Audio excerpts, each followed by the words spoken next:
Oh, I wanted to mention one thing. If one of the hands is not really good, we can easily skip it. I think 27 is... There's a lot of them, so we can just skip the stuff that you don't think is very good. Okay. Yeah, and we just got online, so... Oh. So your note was the start of our session. And we can skip because 27 hands is a lot. Like, usually I think we can go through 6 to 10 hands in an hour. But we'll see. Okay, and I'm really not sure if there are some hands that you can't get a good answer because I think that when you have done a lot of work with notes, I think you should utilize the hand analysis forum on our site and just post some hands there. Okay. And so we'll carry on and we'll start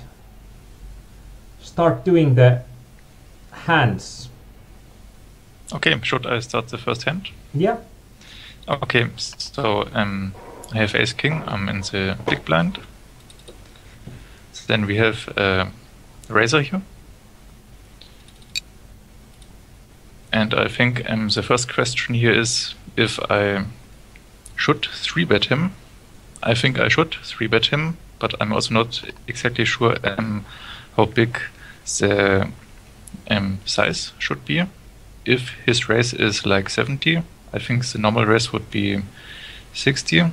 So should I 3-bet him 210?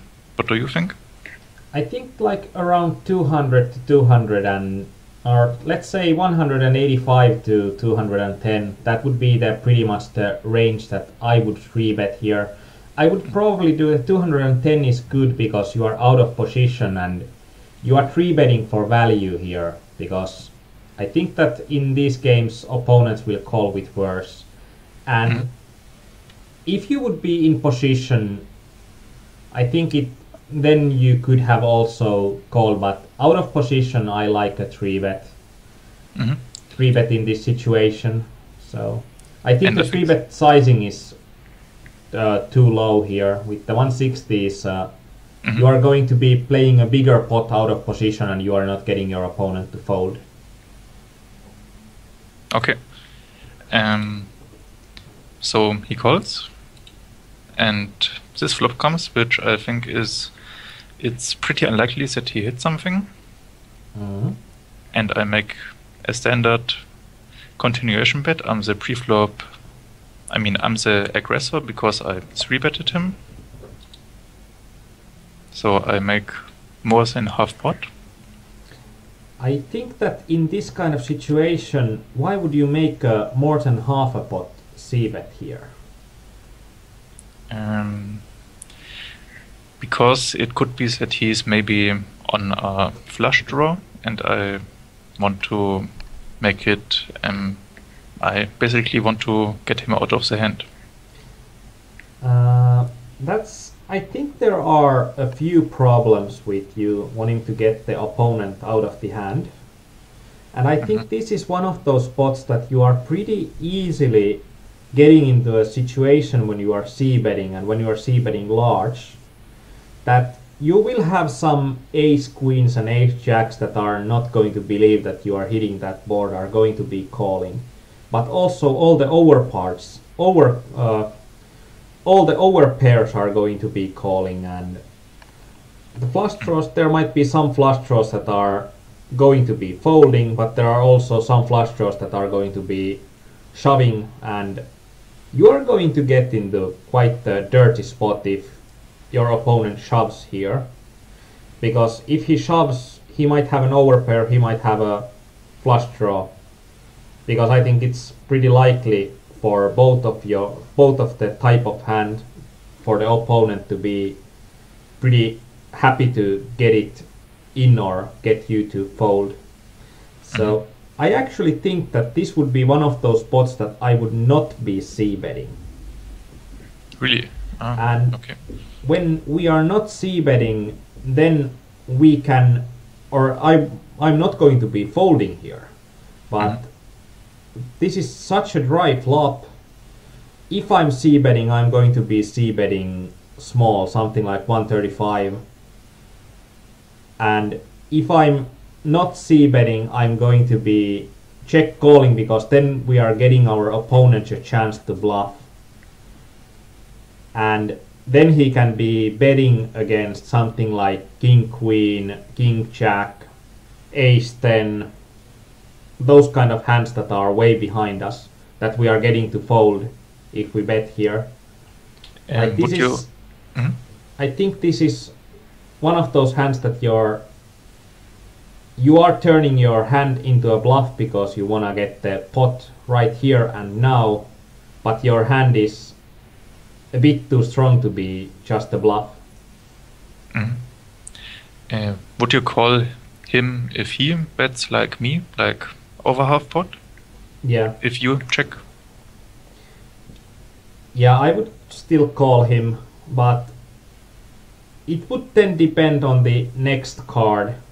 I think on with most overcards, the opponents, if they would have an overcard to their overpair, they would not be betting twice. So that's, I think, is going to be like the opponent isn't. I think in these levels opponents are not that likely to be betting twice or two barrels as a bluff. But I'm just thinking that we are wasting some value of our hand here if we are betting ourselves, because this board is just so dry, and it might also be that our opponent is not going to be betting here with just overcards. What if the board would be a bit different? If there would be, let's say, Jack 8-7 or something like that, would you then make a continuation bet? That would be better in that kind of situation. To try to represent the Jack? What? Do you try to represent the Jack then, the overcard, on such a board? It would make more sense, but I think that in that kind of a spot that we are having Jack 8-7, and if there would be a flush draw, then there are less hands that our opponent can easily call us with. Like now there are pretty much all of the pocket pairs that our opponent might be opening. He can pretty easily call or put us at a pretty hard spot, because we shouldn't have anything except a stronger overpair here. So, but with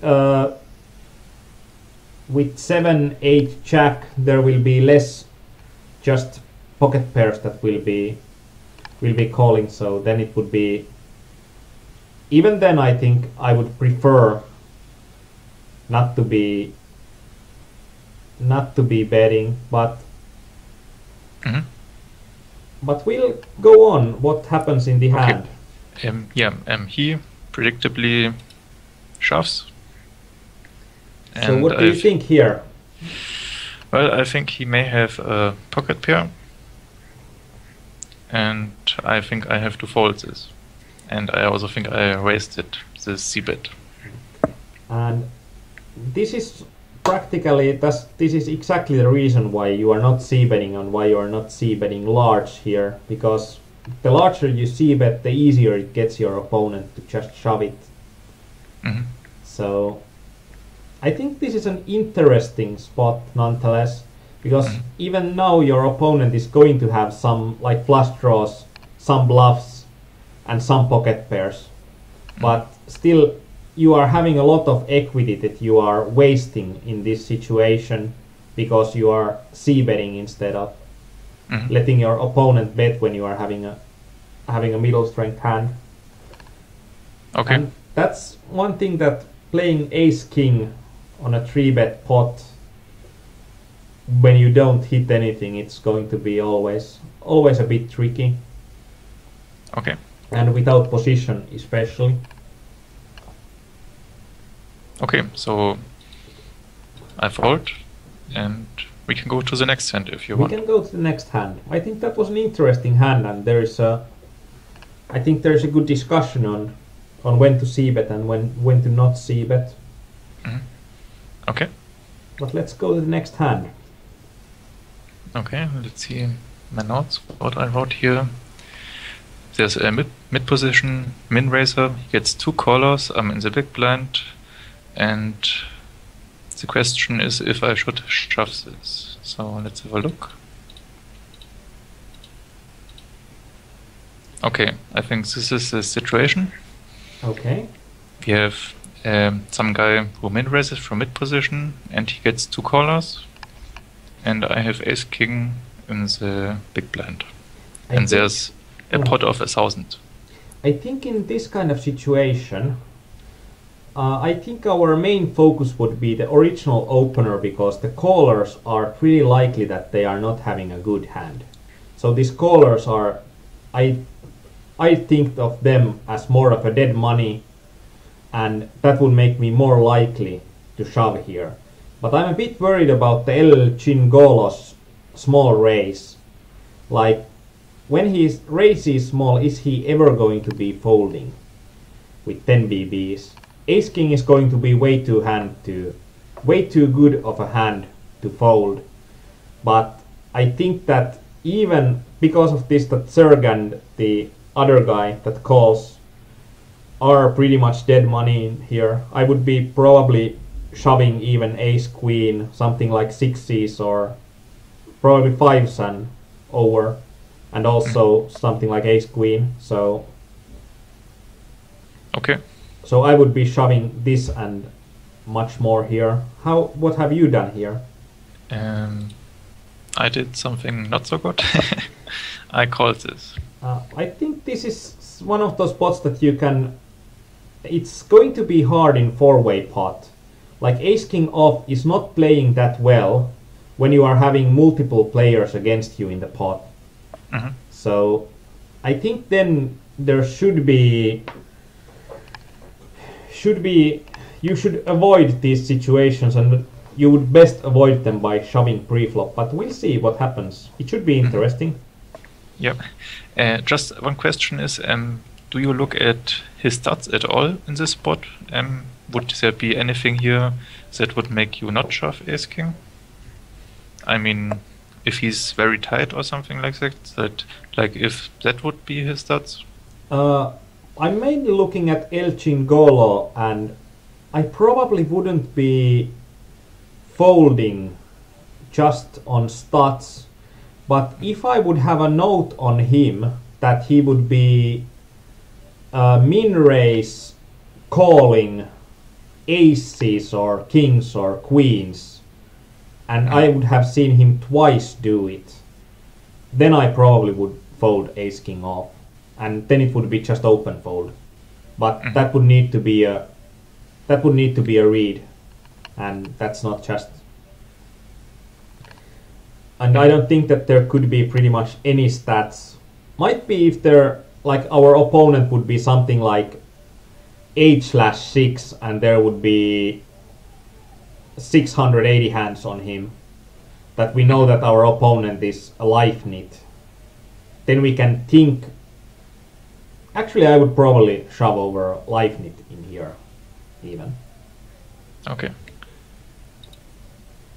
So this flop comes. Yeah. He checks. I check. He checks. And he checks. So everyone checks. Yeah. Then the flush hits. Do you even think about betting there when you are having the nut flush draw? I mean, the problem here is that I don't think I will get anyone to fold. Also, I think at least one will call me. Yeah, and that's pretty much that. Now you know pretty much why you shouldn't have called it pre-flop, because even if you are having a pretty nice situation, you are having a nut flush draw and you are having 3 extra outs for a pretty strong straight. But when you are four-handed, you don't know if someone has a ready-made flush or a 10 here already. That will be. But let's carry on. What happens? Okay. So those two fold, and I think I called this here for one other card because I have some outs. Yeah, you are having. I think you are having enough outs, but it's going to be close. I think that you are having around 12 outs. So if you are getting pot odds that are better than 24%, and now you are getting 17%. So I think that it's an okay call. Okay. And yeah, absolutely nothing hits. We have nothing. Yeah. So I'm first to act, and I guess I check folded Yeah. this. So I check. And you can't do anything else, pretty much. Yep. But this is a hand that it would be really easy to just shove. Just shove pre-flop, because you know that when you are having a bit over a pot remaining, it's pretty much you need to be shoving post-flop when you are. And even then you are going to have some pretty gnarly situations. But let's go to the next hand. Okay. So here, this is again a hand we have ace king. See. I'm going to see a trend here. Yeah, there are some ace king hands here. So let's see here. So we have a UTG raiser and a caller, and I 3-bet. Why? To isolate the original raiser. I think that 3-betting even a strong hand as an ace king here is not going to be the best equity move when our opponent seems to be a life knit.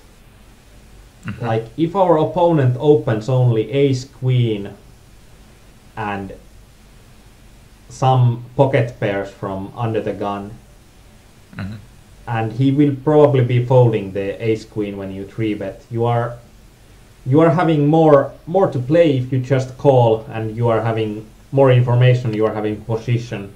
So I think that calling against the nit that opens from UTG is going to be better with ace king.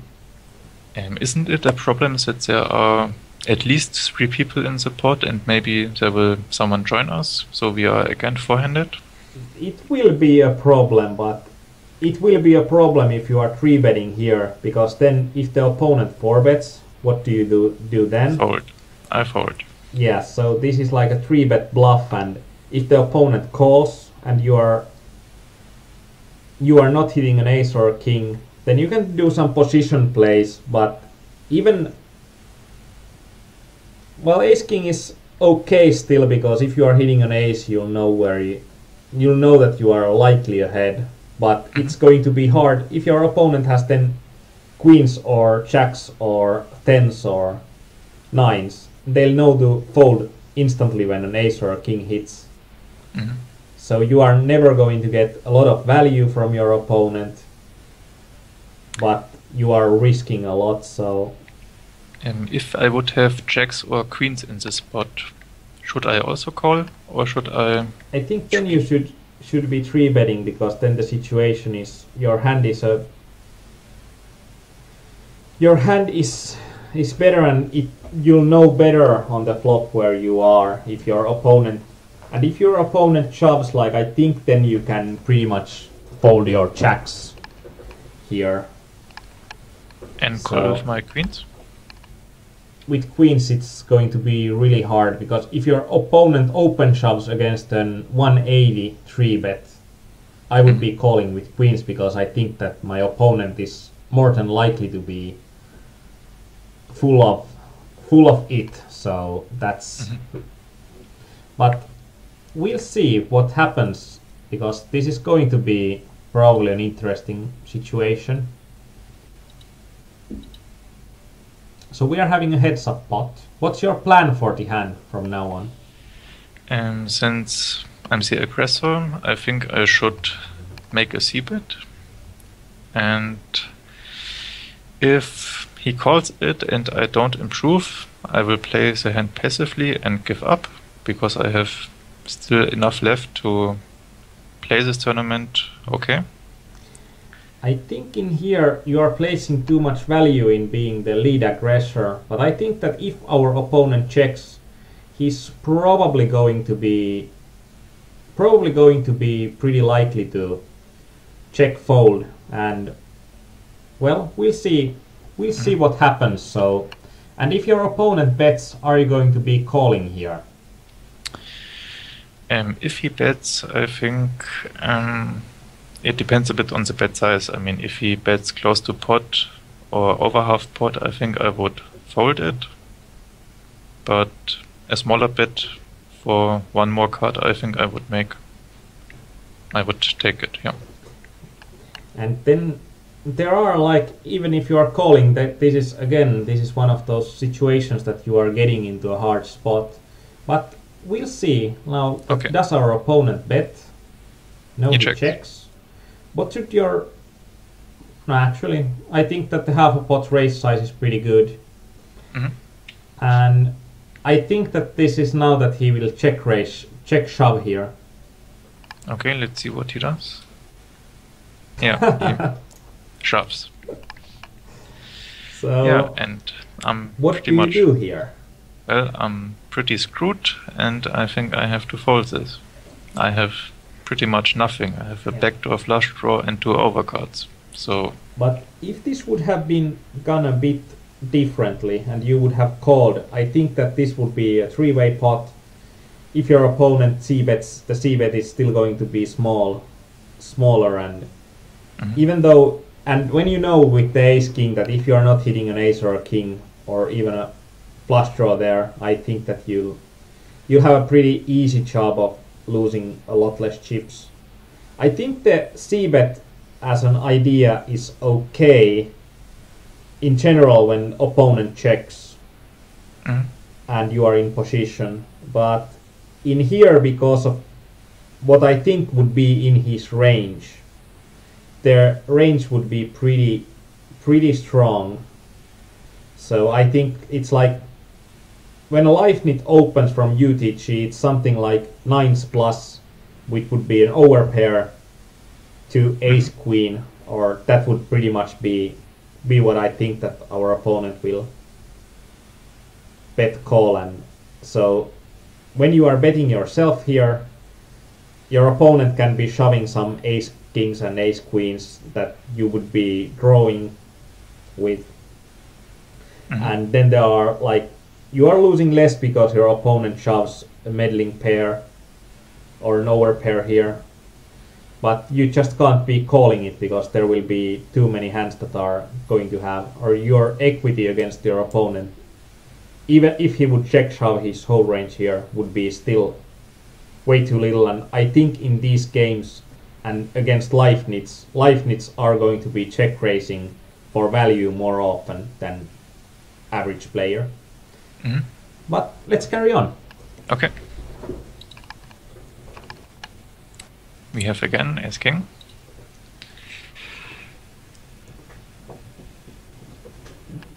Okay. And let's see what happens. So we have a UTG raiser. This time I call. I think this is like an interesting situation that on the previous hand we had 75 big blinds and we had a lot to play with, so I think it gets a bit closer on do you call or do you 3-bet.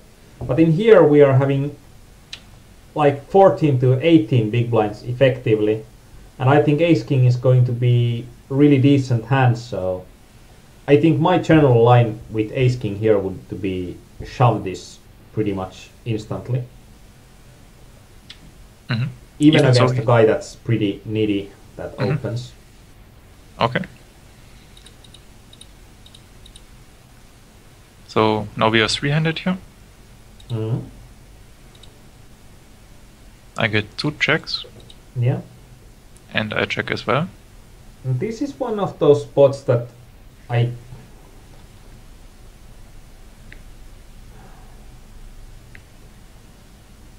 this is one of those spots that it's going to be closer than usual. But when both of those guys check, well, checking is okay. Let's have it at that. There will be some value in bluffing also in here.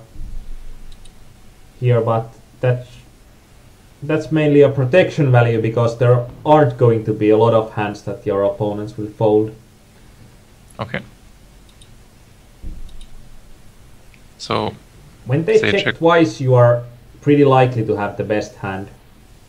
So this would be a good spot to bet. You can also check behind, but then be pretty much calling any safe river. And okay. This could, I don't know, there might be an opponent, or opponent shouldn't be here with 6s or 8s, but those would be probably hands that they could fold. Mm-hmm. But I think that now that they have checked twice, I think now it's pretty much that you just need to be calling a small bet on the river. Okay. Ouch. That's like the unsafest card. Yeah, I mean we have a straight and a flush draw out there, so pretty bad. And now we get a bet. He folds, and I'm pretty sure I folded this as well. I think you should, because now there are a lot of one-card straights out there, so... Yeah. I think this would be an easy shove. And Ace-King, even though it looks pretty, it's one of the harder hands to play, so don't feel bad about it, because I think there are a lot of these sticky situations, but we'll see the next one, what happens with it. Okay. This time I have Ace-Queen. And the question is, should I fold, call or 3-bet here? Let's see what happens. So we have this guy here. This are his stats. He raises UTG.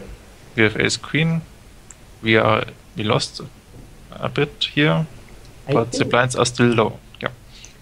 I think probably quite optimal would be to call here and play position plays against your opponent. And 3-betting isn't bad. Actually, this is also one of those spots that pretty much all the options are pretty close to one another, and it depends a lot on the guy Liitta's range. I think that when we don't know much about him, but he seems to be a bit looser, I think that 3-betting... I think calling is best, but 3-betting is second best, and folding would be worse. And it depends. It's just like, do we think that our opponent would open something like King Queen or Ace 10 here? If he would, then this will be or even if our opponent opens Ace Jack here, it will be a profitable call. Okay. And yeah, I took the worst option, but I folded this.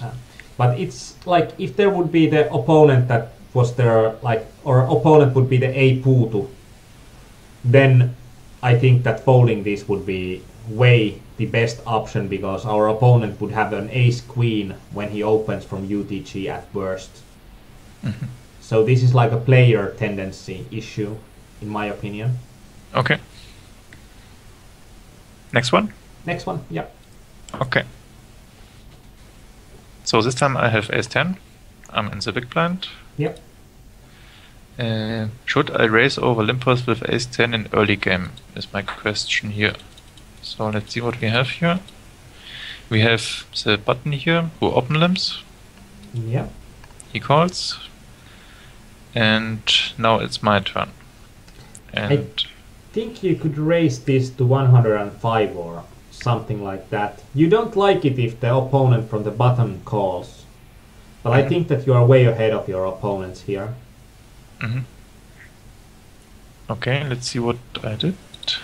I checked, which was probably not a good move. It's better than folding. Okay, well, okay, great. Okay, let's see what happened.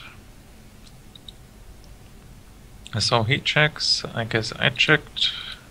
Everyone checked once. Yeah.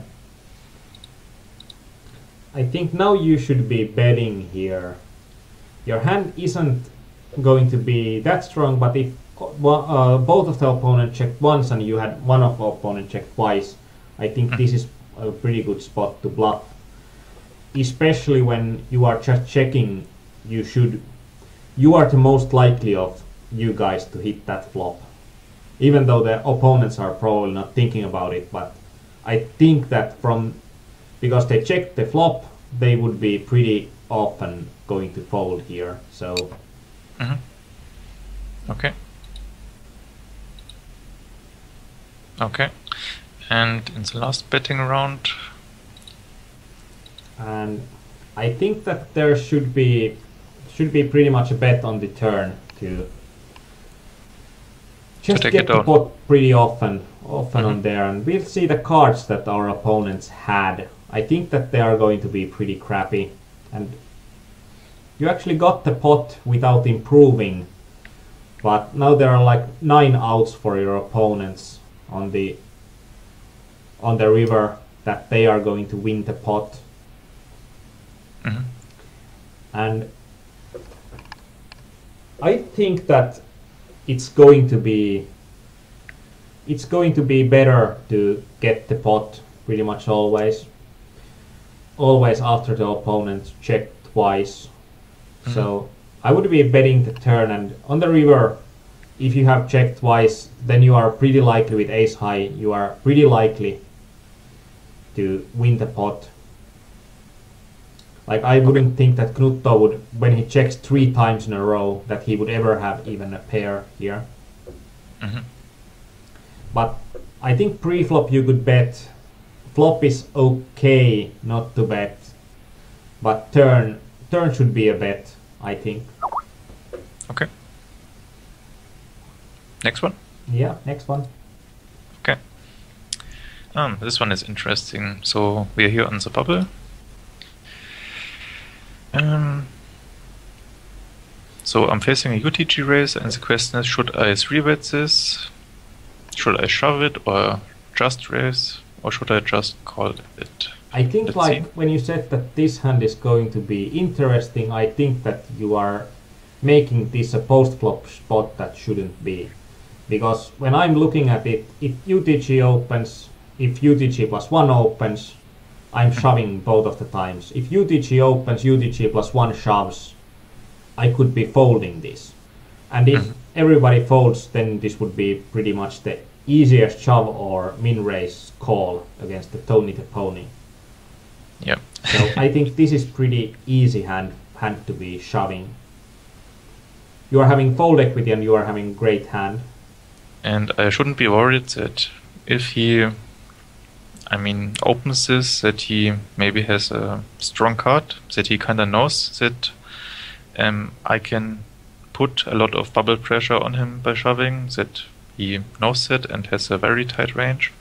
I don't think that it matters in this situation that much. I don't think that the opponents in these games are good enough, and I don't think that you are probably aggressive enough for them to trap you that much. So I think that this would be, as a standard line, this would be a shove for me. If there would be reads that our opponent likes to trap a lot and mostly shoves even 20 dBs deep, like opponent still has a decent stack, so I think that there will be hands that he's raise folding, and there will be hands that he will be stupidly raise calling here, but still ace king is going to be wildly profitable to be shoving here. And even though we have a tiny bit more than 5 times support, I should shove this here. I shouldn't min raise over him or something like that. Yeah. I think that shoving here makes a lot of sense, and I think in a general view that if you are having less than 10 times what your opponent opens, I think then you should always be thinking, should this be a shove?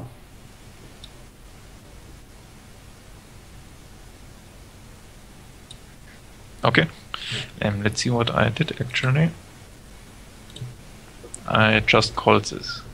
I think this is going to just make it harder for you to play effectively, and will make you have hard spots when you are not having position. Okay. Now we have a 3-way pot.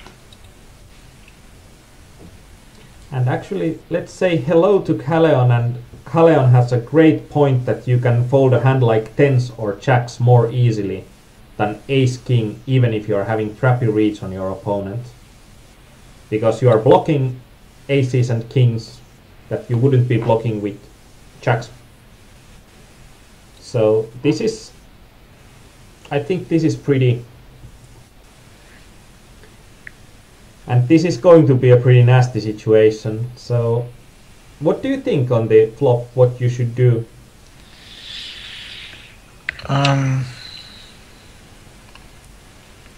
Well, I guess maybe I should play it more passively in the hopes that those two maybe get into it with each other. I mean, I don't think they hit much here. Maybe he opened with a pocket pair or something, but I mean... This is one of those situations that you are in a nasty spot again. Mm-hmm. And especially that you are first to act. I guess I would play this passively. So let's see how it goes. I think there is some point in also, well, playing passively is probably going to be a bit better to have your opponent's option to also. And it's nasty to continue. It's really, really nasty. Okay, so I check, he checks, and he makes a bet. I think I would call a small bet, because that's just too small a bet that I could fold here. But it's going to be really nasty. Mm-hmm. If he would bet something like 800, it would be pretty much a snap fold. But this is also wasting equity that we would have if we would shove pre-flop. Mm-hmm. Like when our opponent opens 400, if we are effectively having less than 4000, I'm thinking that there should this be a shove, the re-raise. Mm-hmm. I think that's a good rule of thumb. Mm-hmm. But we'll see what happens. Okay, I fold. We can see how the hand goes through.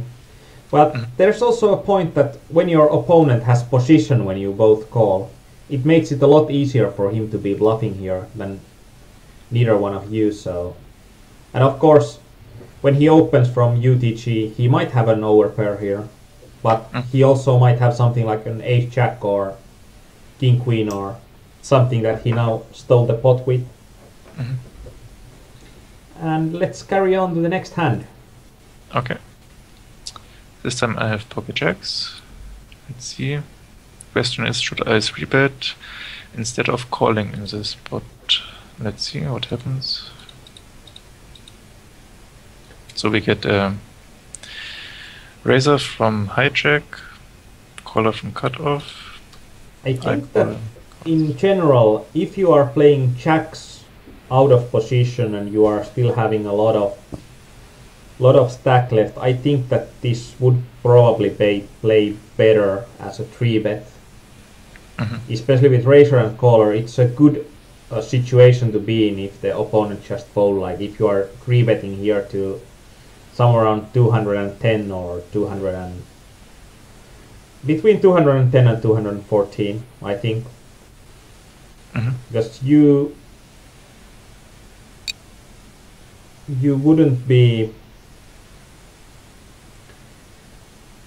wouldn't like it to be a multi-way pot with jacks, and you are pretty likely never hitting. If open raiser shoves after our 3-bet to 200. Yeah, with jacks I think this is a fold. With jacks, if we would 3-bet and the open raiser shoves, and if the open raiser is an idiot reg, it's going to be pretty close, but I think it would be better to fold there. And Mirage asks, At the sit and go, is it correct to put stats to change every time people fall out of the game? Like when it's 9-man sit and go and only 6 players left, would it only show the stats to the 6 max stats? I think that you shouldn't be every time changing the stats when players are out, because then it makes it really hard to have a sample size on the players. But if you are bunching different situations together, like 4 to 7 handed or 5 to 7 handed, 7 to 10 handed together, you can still get sample size, but you are getting useful stats for the situation that you are in. But now that we have called here, let's go to the flop and see what happens. And like half of the time there will be an overcard when we are in the pot with jacks. Mm-hmm. I mean, I think the good thing here is that it's pretty dry. I think also, since we are with 3 other people, you can never be sure if one of them has a 5 or a queen here. I think the queen is more likely, and when there are 4 people, I would be playing this pretty carefully, because it's pretty likely that one of those opponents will have a queen or better. Mm-hmm. So this is probably pretty much a check fold for me post flop. Okay, so I check. This guy bets. And I fold. So check fold. And we can see to the end like what our opponents will have, because this likely goes to the showdown, so we can go to the showdown pretty quickly.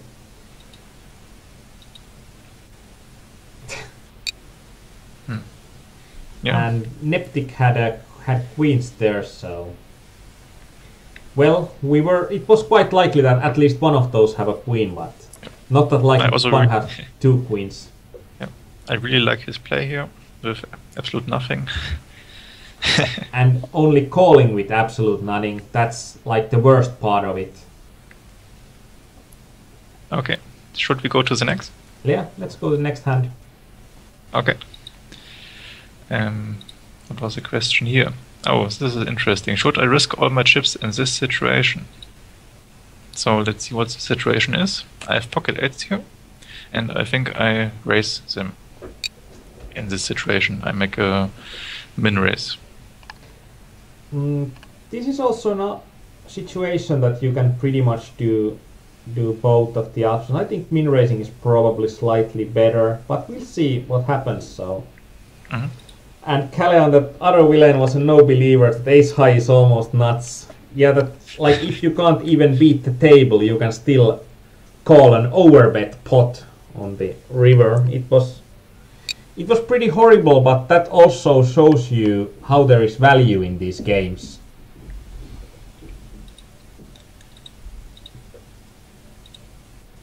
Okay, so we get 2 colors here. Yeah. And the flop becomes 10, 10, 2. Okay. Yeah, I'm thinking that despite that I'm with 2 people here, I think it's unlikely that someone hit a 10. And I think I have the best hand here. And I think I should stack off. Yeah, I think that when there are 2 players that are calling, at least the Peguni should never have a better pocket pair, because I think it would be quite likely for him to be shoving over the 2 of you with a higher pocket pair. Mm-hmm. So practically the 10 is only thing that you are worried about. Okay. And 10s are half as likely as if there would be only 1 10 on the board. And 8s, it might be decent to open shove also if villains are clearly call happy. I thought that when there are no antes in, it will make the 8s a bit worse as a shove, but it's an option if villains are going to be calling a lot. But in here we can see that 14/13, 17/13, 19/13 and 22/17. I think it's more likely that 8s is going to be playing better as a min raise. So let's see how it goes. Okay. So both of them check to me. Yeah. And I think I made over half pot bet here. Let's see. Or exactly half pot. I don't think that you need to bet a lot here, that in general, because the pot is the flop is so dry. Don't I have to protect my hand because an overcard could hit? I don't think that if the Sojiro calls you, you are going to go for broke no matter what hits. Mm-hmm. Because there's going to be only 300 chips left for him, and if Peguni calls, then even then there will be just 850 to go and 1200 to go. If an overcard hits something like Jack or a Queen, it's going to be worse for you. But I still think that it just moves your strategy to a bit more passive side, and you might be then trying to go to a cheap showdown. Mm-hmm. And yeah, bet 200, 250. That's like when the drier the flop, the less you can bet. And we have seen that you have bet like 75% on some of the drier flops because you want to get the pot down, but it shouldn't. Your own hand shouldn't matter, and that you want to take the pot down shouldn't matter that much, and it should all matter more how dry the flop is, because that also makes how possible it is for villains to have something. It's of course it's a bit nasty if an opponent calls here because there are no possible draws. Mm-hmm. Yeah, I have. But Also not only 2 outs here. Yeah. If I really think I'm behind here. But let's carry on. What happens? So he basically shoves. And he folds. And I think here I can easily go over him and get the last 29 chips here. Yeah, that's probably the best way to go. If he has a 10, then oh well, he probably made a mistake pre-flop. Okay, so let's see what happens. And we are really lucky, but he had a 10. This is also something that when you see that your opponent is calling with such a short stack with 10-6 suited, you are going to see that your opponent is going to make a pretty huge mistake. Mm-hmm. And if Peguni would continue after bet and raise, then folding would be good. I agree that if Peguni would go over the top of Sojiro, then you should pretty much snap fold there, because then one of those guys is going to have a 10 there. Mm-hmm. But if he would fold and Peguni would go over me after I make my continuation bet, should I risk all my money with pocket 8s, or should I assume that he has a 10 or a better pocket pair? If you are betting the flop, I think that your opponent is so unlikely to have a better pocket pair, or so unlikely to have a 10 there, that I would probably be calling, but I wouldn't feel too good about it. Mm-hmm.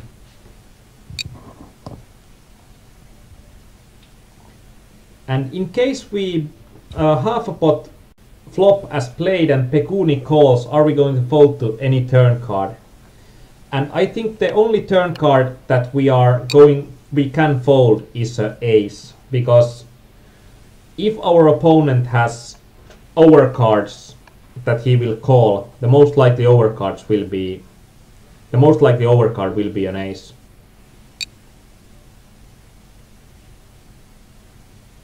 Okay, should we go to the next one?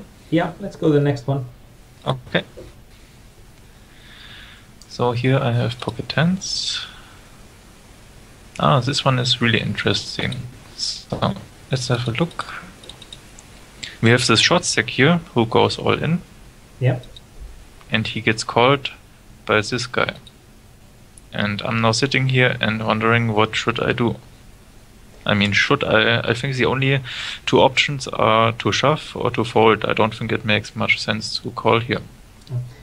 What do you think about your opponent's range stat? Is he going to be always just trapping when he calls, or what other options might your opponent have here for calling? I think it's pretty polarized. I mean, he could have a high pocket pair or something like ace king. I mean, I don't think he has ace king when he does this. I mean, he could have the nuts, aces, and want other people to get involved, or he has a card where he wants to get out of the pot if someone behind shoves. I think that which is me. That I'm trying to imagine myself when I'm seeing my opponent's stats in this kind of situation.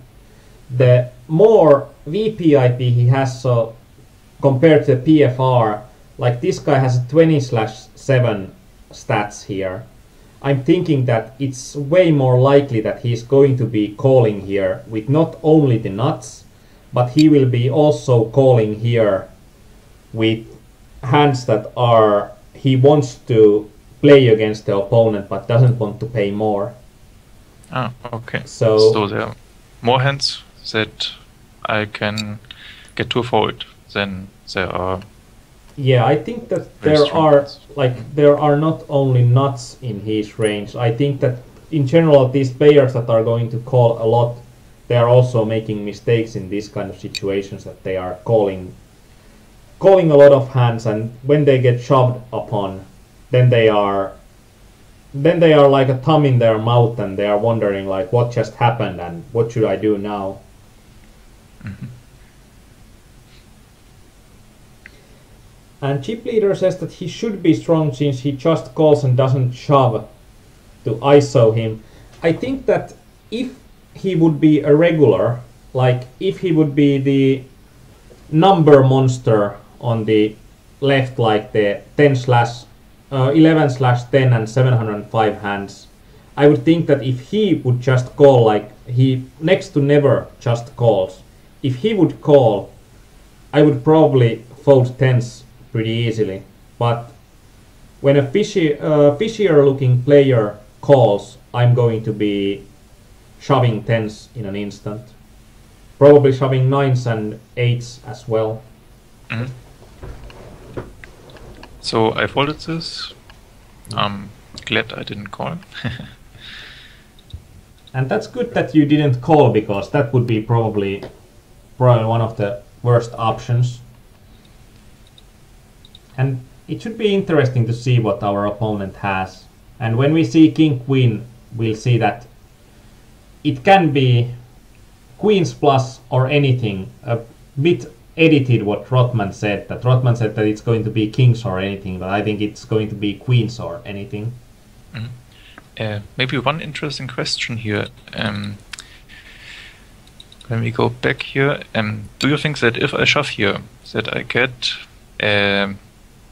maybe not so good player to fold his King Queen here? Or do you think that he will call this and we get a coin flip?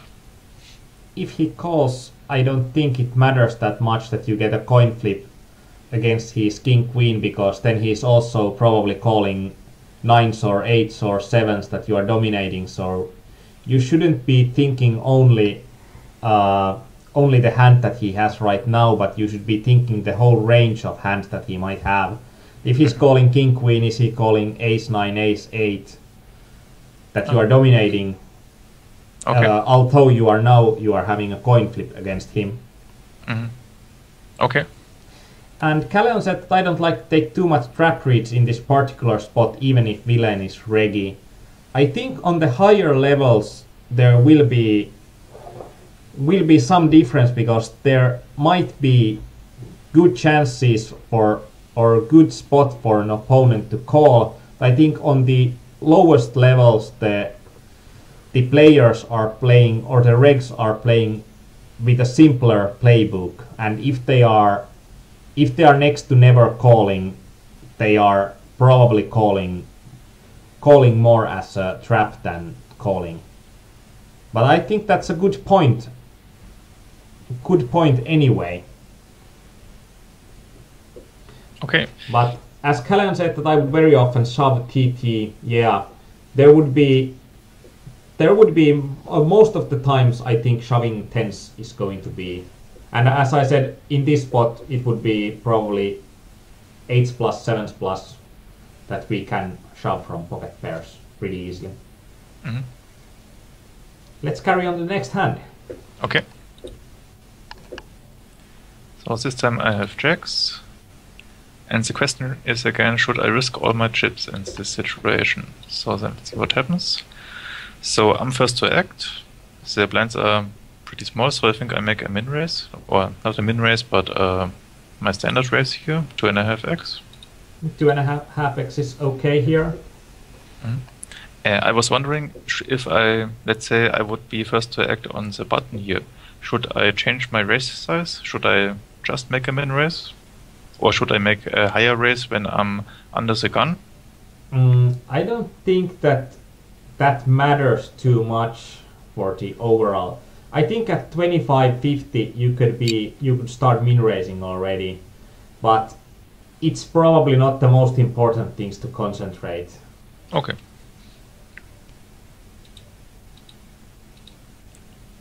Okay, and the flop comes ace, 7 ace. Yeah. I'm thinking that I have the best hand here. That if he had, I mean, it's a bit unlikely that he has an ace. And I think that part of the aces range with an Broadway attached to it, he would maybe 3-bet pre-flop. So I'm thinking I have the best hand here. And the question is, should I risk all my chips here? I mean, first of all, I will make a continuation bet, I guess. If you are making a continuation bet here, I think that you are making most of the hands that you are ahead fold, and if your opponent comes over the top, I think that you need to fold because it's pretty likely that your opponent will have an ace here. Because I can see an opponent calling or just flat calling here with something like ace-10 suited, ace-jack, ace-queen. Mm-hmm. Even ace-king will make sense. Mm-hmm. And actually, as Calleon said, that should you c-bet or not is the first question. And I think that c-betting here doesn't make that much sense. And Chip Leader asks, what stakes are those hands from? $1.50. Yeah. But so I shouldn't c-bet here? If you are c-betting here, I don't think you should be going for broke. That's... But let's carry on. What happens in the hand? But maybe one question, because there is a flush draw out here. Wouldn't that be a reason for me to not just check the flop? What would be a reason? And the likely flush draw here. I mean, wouldn't that be something where I should c-bet, because he could hit another heart? I don't think that there are that many flush draws in your opponent's pre-flop calling range. There might be something like king-jack suited, king-queen suited, queen-jack suited, even jack-10 suited, but I think the amount of flush draws is pretty equal to the amount of aces. And as Calleon said, that c-betting with something with a worse pocket pair would make more sense than with a kings or jacks overall, because with kings and jacks there are a lot less bad cards for us, and we are beating a lot of our opponents' hands anyways if we are getting to a showdown. So, but I think that we can carry on this hand because I think this might get interesting. Okay, so let's see what happens. I make a c-bet under half pot. But I think that where we differed most was that I think that it's more likely for our opponent to have an ace here than you think. And that's pretty much something that your opponent calls.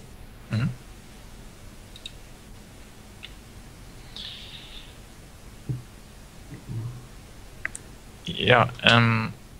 So what do you think on the turn? Do you still have the best hand? Well, I mean, it looks a bit dangerous if he just calls this. Yeah. So I would be a bit concerned at the spot. I tend to agree. So what should you do on the turn then? I think a check would have been good in this spot.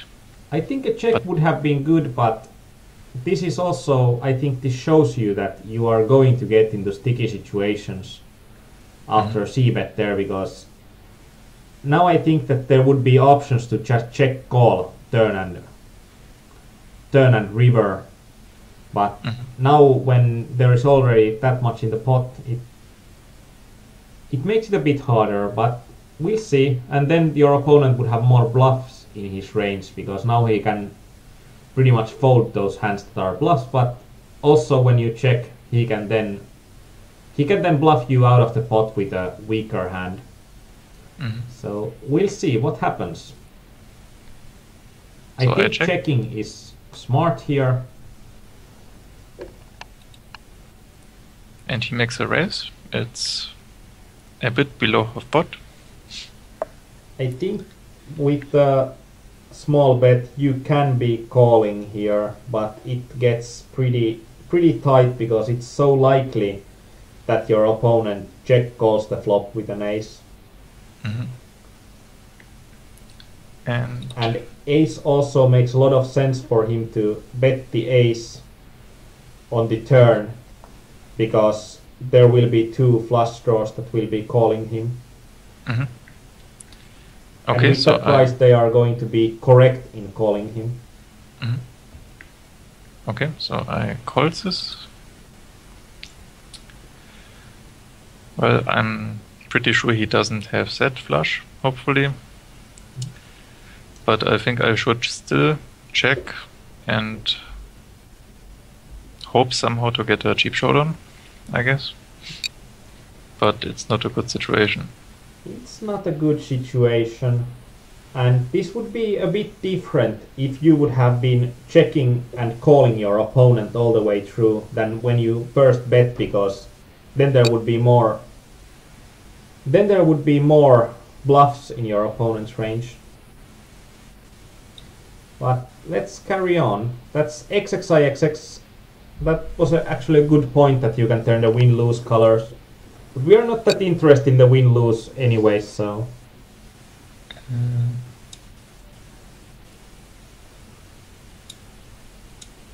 I think that's the bottom one, to show win-loss colors. Okay. But it still shows them on the bottom. Let's just not care about those. So, what have you done here? I think betting makes no sense in here, so that's good that you checked. What did your opponent do? He shoves. And I guess by now the pot is so big. I think that you should be folding here, because when he check calls the flop, bets the turn when there are two flush draws open, and shoves the river, I think that his range will consist like probably 70 to 80% of those hands that it will consist of are aces. So I think that you are beat here really often, like 3 out of 4 or 4 out of 5, so 75 to 80% of the time. And I'm pretty sure I called this. And he had an ace. I said that he's likely to have here an ace-jack off or ace-10 suited, but he has even a worse ace. But I think that we are a bit like Sherlock Holmes or other forensic investigator, that we are always looking for clues what our opponent will have, and on every street we are looking for more clues than can we narrow our opponent's range tighter. Okay. Should we do one more? Yeah, we can go one more. Okay. I'm not sure what this is. Is this a correct pot odds call? Let's see. What's the pot odds you are getting here? 33%. Yeah. So that's like, now we are having 730 chips in the pot, and there is 355 to call. Like, usually I'd like to keep as a rule of thumb that if you are closing the action and you need to call less than half the pot, so now we would have the PokerStars pot size would be the 730, and you would have 355 to call, and 355 times 2 would be 710, so you would have less than half the pot to call. So I think in general this would be a pot odds call that you need to call light here. If it would be 475, I think I would call, but I think ICM will make this a worse call. We can actually, this would be a good hand to look with Hold'em Resources calculator. It's 10-4 off. Let's see. This hand here. Yeah. It says it's a little bit negative. Yeah, I think so too, because it would require an opponent to, and that's the ICM part of it. If you would be playing an MTT here, I think it would be, especially with or with MTTs, it would be plus EV, or chip equity wise it would be plus EV. And we can look at it on the basic hand that how much our opponent would need to open that 10-4 off would be profitable. But that's just like the 10-4 off is one of the worst hands that you can have in this kind of situation. Normally this is faster.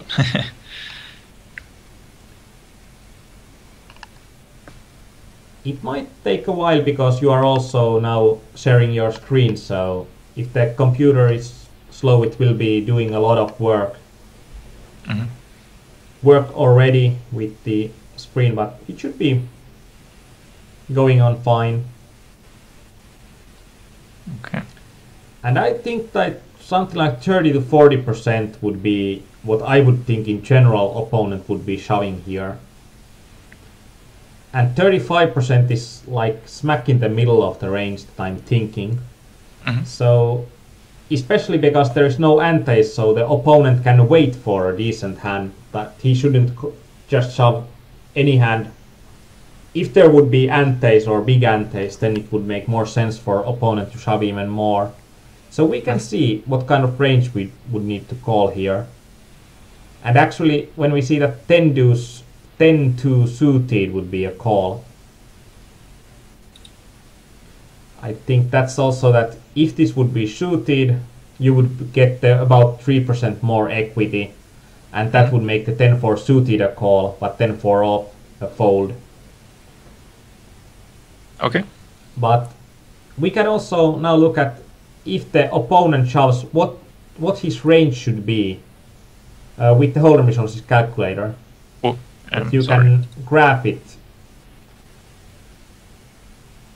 You can graph it from Jan events and right click, plot and range versus hand equities. And we are interested on Neo's range. Okay. Like this? Yeah. Okay. And we can go just the 10-4. This is something that it's just really useful to quickly see. Just 10-4? Yeah, just 10-4. It just okay. It makes it a bit quicker to calculate the plot if you are. So it would, our opponent would need to be shoving something like 54% or more for 10-4 off to be correct. So I think it, and we could also check like how sort of a stack our opponent needs to have. I'd say 475 would be probably around where this would be a pot odds call. So we are talking about small edges here. Mm-hmm. But so I think that what we know right now, this isn't the correct pot odds call, but the reasoning is solid behind it. Mm-hmm. Okay. And we can see that I did call here. And I was pretty lucky. It's nice, because I have seen a lot of players that when I got hands from them that they thought that they wanted opinions, I could always see only hands that they lost. And that's a good habit, to have questions even from hands that you win. Mm-hmm. So let's go to the next hand. I think we still have time for next hand. Okay. Let's see if this one is interesting. This is again one of those risking all chips. Let's see if this is maybe similar to one of the other hands. So UTG, I make my standard raise. And I get one caller. And this time I have an overpair to the flop. And yeah, I think my thinking here would be that I have the best hand here, and that I should continue to stack off, or at least here in this spot make a continuation bet. I think you should make a continuation bet for value here, and that's quite self-evident, so I think that you're a bit over half a pot should be. And Rotman says, how do you count how much you have to add ICM tax on that? That's pretty much the experience that in the previous hand where there are 7 players, I think that it's going to be about experience and calculating the spots a lot. I think that the closer to the bubble we go with the pot odds calls, the less risks we want to take. And also with 7-handed, I think that like 2 to 3% of ICM tax calculated in there should be pretty close. So it doesn't need to be exact, it does need to be just an estimation. Chip leader asks, is it wise to 2.5x from UTG? I think when the stack sizes are like, we are having somewhere around 25 to 30 big blinds, I think 2.5xing makes perfect sense. Okay. So I make my c-bet here. Yeah. And he goes over my c-bet. This is a hard situation, because if your opponent would have a flush draw, it would be more likely that he would be shoving over you here. Mm-hmm. And even though, because I think he's a fishier looking player, and when he just calls, I don't think it's that likely that he's going to have a better overpair than you.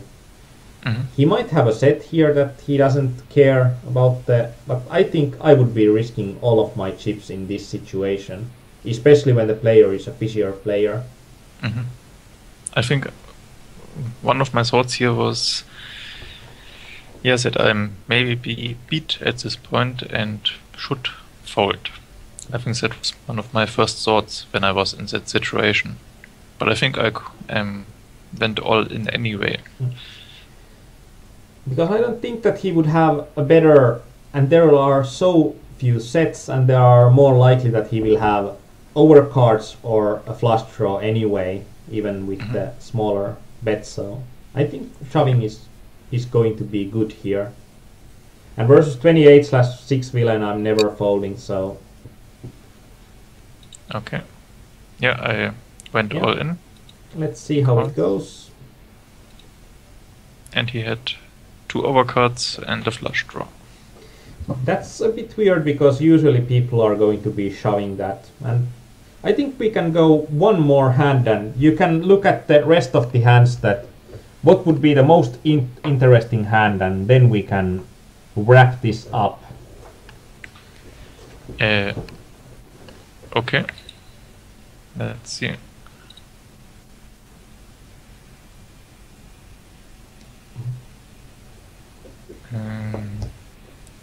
Not sure how interesting this is.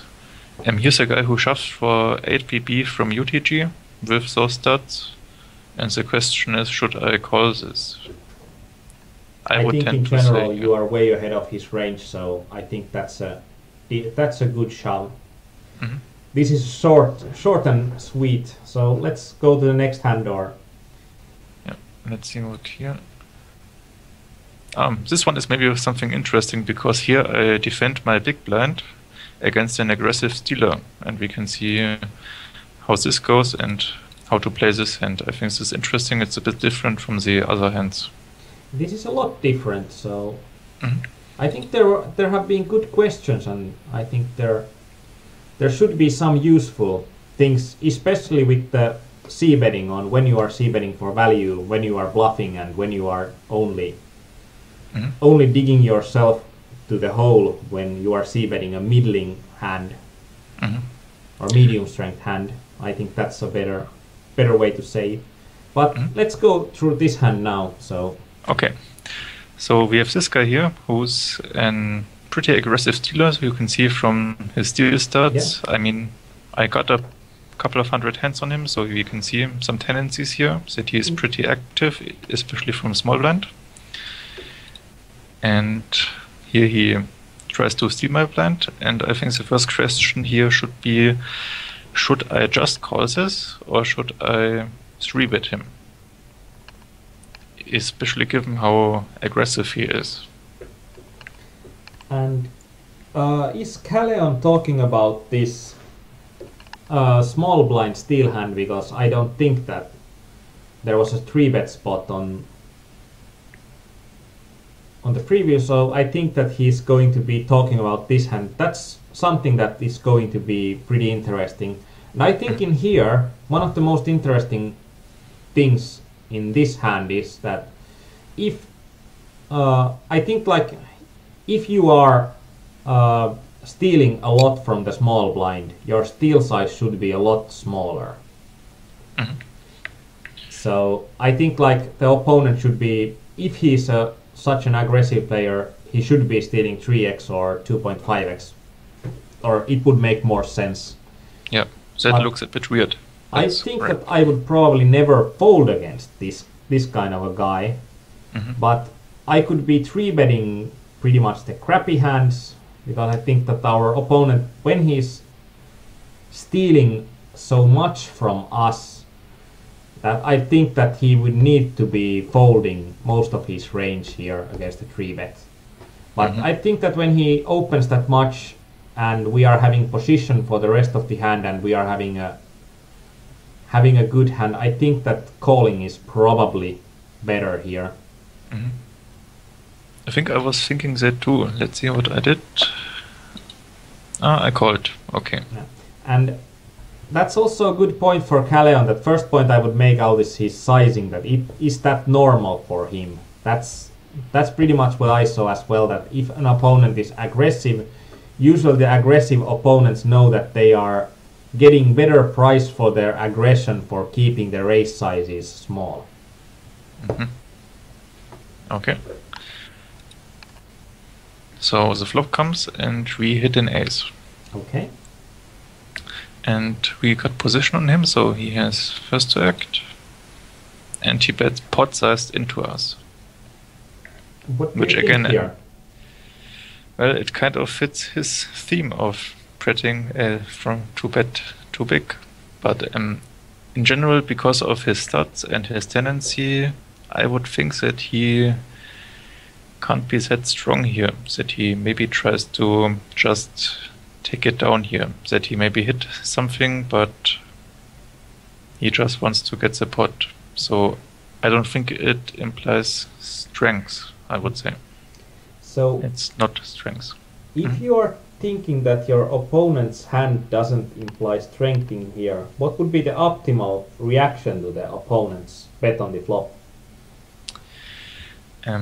I think it would be best to let him bet into me. So, I mean, I shouldn't shove here and try to scare him off, but I should let him continue with his aggression and just call, I would say. If you are shoving here, you are pretty much making him fold the worst hands that he can continue bluffing.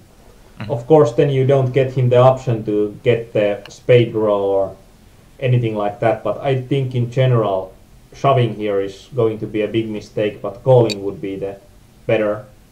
And as Callan said, that this is solid thinking. And as XXIXX said, that big kudos on Neo on preparing for the coaching with great notes on the hands. That's also something that I'd like to thank him, and that's also why we are looking at the few extra hands, because he has prepared so well for this session. So, but let's carry on. What did you do here? I called. Yeah. Which is not bad. Then a check comes, and he shoves. But this is also one of a great explanation why it's so nice to have position on an aggro player. Like, this hand would have been a lot harder to play if your opponent would be on a button instead of the small blind. Because now you have in position, you are having the advantage of knowing what your opponent is doing. So according to what you have taught before on the pre-flop and the flop, what do you think is the optimal play here?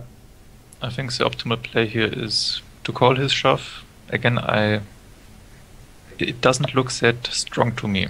I mean, I think he hit something, but he just doesn't want to play this hand. Yeah. I mean, he is really pushing. He's really trying to push me out here. So I think I should call this. I think I have the best hand. If he would have a really strong hand, it would make a lot more sense for him to be betting smaller, because you are still having only an amount of chips that you are going to comfortably get in. If he would be betting half a pot, you would have half a pot left on the river, and it would be easy to get all the money in with a strong hand. So when he bets this big, I'm thinking that he's going to have a weak hand pretty much ever. Okay. So let's see. I hope you called. Yeah? Yeah, I called. Thanks God. And a king hits, and he shows a7 suited. It's a bit stronger than I thought. It's a lot stronger than I thought. That it's pretty interesting as a whole that he bets so big pre-flop and bets two big bets, that he's pretty much only getting called with better hands. Well, he didn't get odds for, or he didn't give good odds for a spade draw, but I don't like his play that much. He seems to be really aggressive, and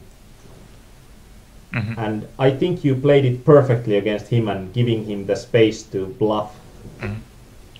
I think why this hand ended up here is because I think I was surprised about how strong his hand was. I think that's why I included this hand here. I think what you have heard also in the chat on this hand, that I think we are all a bit surprised on how strong the hand really was with those bet sizes, but it might be a good idea on looking how the opponent, if you are playing a lot against this opponent, it might be a good idea to look at his bet size in general. That is he betting big always when he hits and betting small when he bluffs, because that kind of notes will make you a lot of money if you get a solid read from guys. And I think that in $1.5 games, even the regs are having pretty huge leaks. So okay. But I think that in general there are some of these hands that are, I think, in what hands did we look on this second session, are a lot, or there are good questions, and with ace king it's when to 3-bet, when to call, and I think with the rule of thumb that when you have less than 10 times more than what the opponent is raising, that you should be thinking about shoving will make your play easier at some points. With I think we had tens and ace king and as Callion said, that could be that he has a weak game plan, that he over defends his hand and he's too scared of draws. Yeah, that might be it also. But I think that if you have prepared, even there are like 12 hands, you could see if there are some good hands to post to our hand analysis forums. I think that when you have prepared on something on those hands, I think it would be pretty easy to post them.